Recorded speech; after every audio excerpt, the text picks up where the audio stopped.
Warahmatullahi wabarakatuh. Perkenalkan, nama saya Muhammad Maksum. Di sini saya akan menceritakan atau mempresentasikan atau menjelaskan lah dari dinasti Utsmani Turki. Di sini saya dengan NIM 24 10 80 230 atas nama Muhammad Maksum ingin menjelaskan tentang dinasti Utsmani di Turki. Dinasti Utsmani Turki ini termasuk dinasti yang terbesar di abad 14 yang berawal dari penaklukan dari Sultan Al-Fatih dan beberapa tokoh-tokohnya atau sultan-sultan yang dikenal di sebagian besar dunia. Ini berawal dari transisi pertumbuhan, berawal dari dimana Turki Utsmani merupakan perpaduan bermacam-macam kebudayaan. Di antaranya ada kebudayaan Persia, Bizantium, dan Arab. Pembentukan pemerintahan ini dibuat dari pendirinya yaitu dari suku Uzgu yang di abad 12 suku Aski dari keturunan Uzgu lari ke serangan Mongol dan menetap di Anatolia dengan pimpinan Artogol. Mereka mengabdikan kepada Sultan Alaidin II yang berperang melawan Bizantium. Artogol setelah wafat digantikan oleh putranya yaitu Utsman. Setelah Mongol kalah dan Turki dari dinasti Turki dan Sultan terbunuh, Utsman menyatakan kemerdekaannya. Jadi berawal dari pendirian ini berawal dari Sultan Utsman. Pertumbuhan pertama dan transisi di periode pertama di 1299 sampai 1402, pertumbuhan dan perkembangan kekuasaan disusul oleh perluasan wilayah hingga menyeberang Eropa.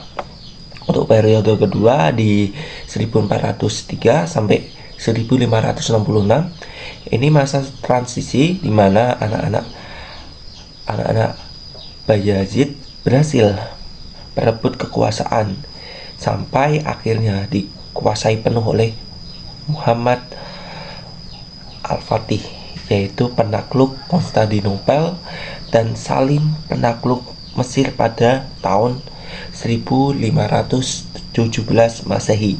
Periode kemunduran periode ketiga hingga itu berawal dari 1566 dan 1703 dan periode keempat itu di 1703 sampai 1839 dan periode kelima itu di 1839 sampai 1928. Untuk faktor-faktor kemunduran itu ada beberapa di periode ketiga, keempat, dan kelima. Untuk perluasan wilayah ini berawal dari 1300-an Masehi. Itu Sultan Utsman I mengirim surat ke raja-raja tetangga dengan isi suratnya masuk Islam, membayar pepeti atau perang. Jadi adanya Sultan Hasanuddin itu menyerang wilayah Bizantium dan menaklukkan kota-kota Bursa hingga di 1317 dan dijadikan ibu kota Turki Utsmani pada 1320 Masehi. Untuk Sultan Muhammad II atau dikenal dengan Al-Fatih itu adalah seorang penakluk Konstantinopel yang dimana dia tetap bersikokoh di masa kejayaan Konstantinopel yang masa kejayaan dari Turki Utsmani yang bisa mengalahkan Konstantinopel yang dianggap itu sangat mustahil, yang dipimpin oleh kerajaan dari Romawi di masa lampau. Untuk yang kedua di Sultan Salim I di 1512 sampai 1520 Masehi. Ia dikenal dengan Salim the Grim atau dikenal penakluk dari Mesir. Atau periode ini adalah pengalihan dari kekuasaan kesultanan ke khalifahan. Pengalihan ekspansinya di dunia barat ke dunia timur.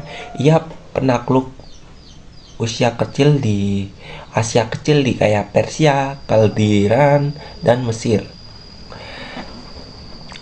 Sultan Sulaiman I di Al-Qahanun di 1520 sampai 1566 Masehi mendapatkan julukan The Magic Nurse dalam disusun kitab undang-undang An-Nun. Di kitab Al-Multaqawi Al-Abnun berhasil membawa kejayaan Islam dan Al-Quran bisa diterjemahkan menjadi bahasa Turki. Di masa Kesultanan Sulaiman I ini adanya kejayaan di masa pengetahuan dan ilmu-ilmu bidang selanjutnya kayak matematika, kedokteran, dan bagaimana.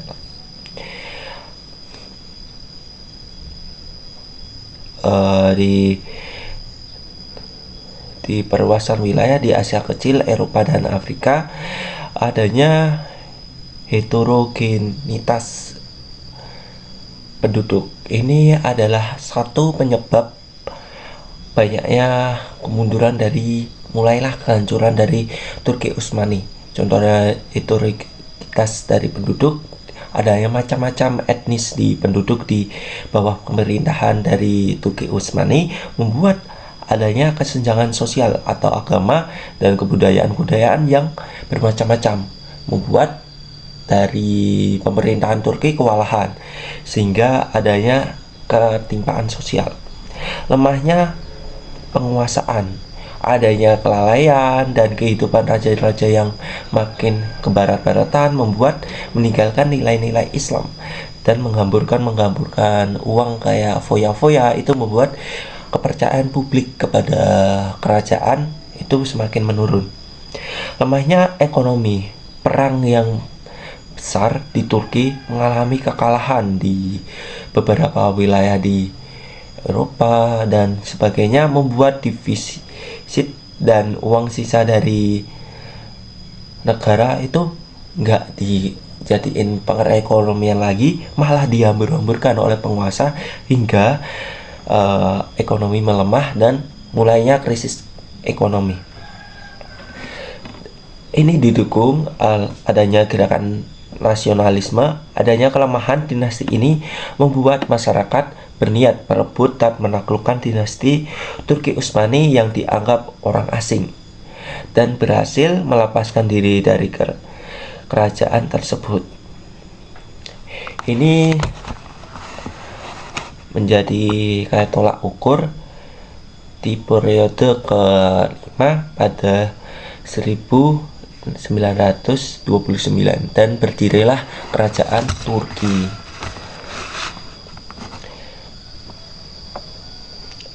Ini didukung dari kemajuan Barat yang makin meluas dan kekalahan Turki membuat mereka kayak tidak ada pengaruh di Eropa maupun Asia. Itu saja yang saya ceritakan dari Kesultanan atau dinasti Turki Utsmani pada masa pertama itu di 1300-an hingga 1924. Udah cukup lama juga. Sekian dari saya. Wassalamualaikum warahmatullahi wabarakatuh.